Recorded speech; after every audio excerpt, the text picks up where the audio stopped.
Flamengo, e Cano, do Fluminense, em comemoração de gols. Imagem, colagem de fotos de Thiago Ribeiro /Agif e Fernando Torres /Agif. Pedro, do Flamengo, e Germano Cano, do Fluminense, travam uma disputa particular para ver quem será o artilheiro da temporada. A briga tem elementos que remetem à briga pelo posto simbólico Rei do Rio, que esquentou a rivalidade entre ídolos de clubes cariocas nos anos 90. O que aconteceu? O rubro-negro chegou a 21 na goleada sobre o Maringá, e ultrapassou o tricolor, que tem 20. Os rivais de Vasco e Botafogo correm por fora.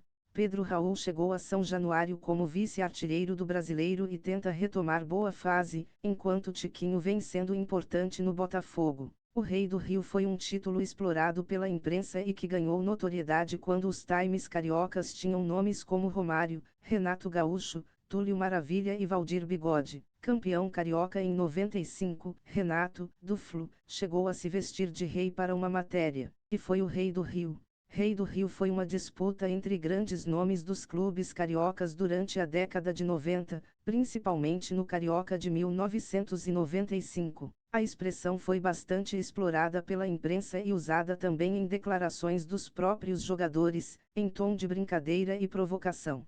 Imagem, reprodução /Twitter. À época, o estadual teve Túlio Maravilha no Botafogo, Romário no Flamengo, Renato Gaúcho no Fluminense e Valdir Bigode no Vasco, mas a briga ficou mais marcada pelos três primeiros, que viviam fases distintas. Foi um período emblemático. Uma junção de fatores fez com que aquele Carioca de 95 fosse um momento intenso dessa rivalidade. Começa com, talvez, a contratação mais importante do futebol brasileiro, que é o Romário, que chega ao Flamengo no auge da carreira. O Túlio tinha chegado em 1994 ao Botafogo, da Suíça, e se adaptou bem.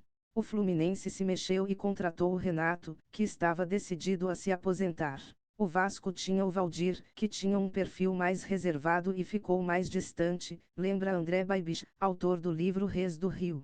Acho que os times de hoje, no geral, são superiores, mais interessantes. Nos anos 90 houve um período com estádios vazios, com algumas exceções, embora tivesse um grande jogador em cada clube.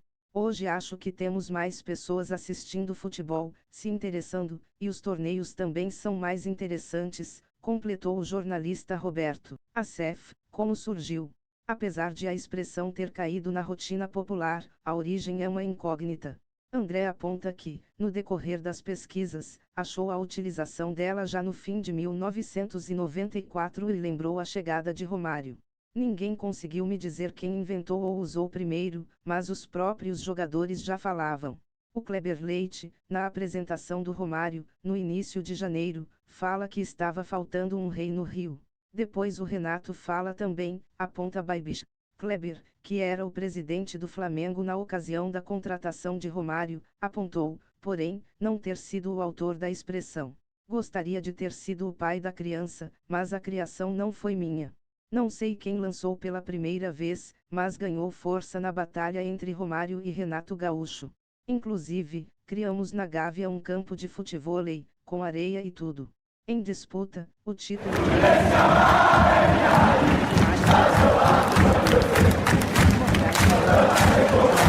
de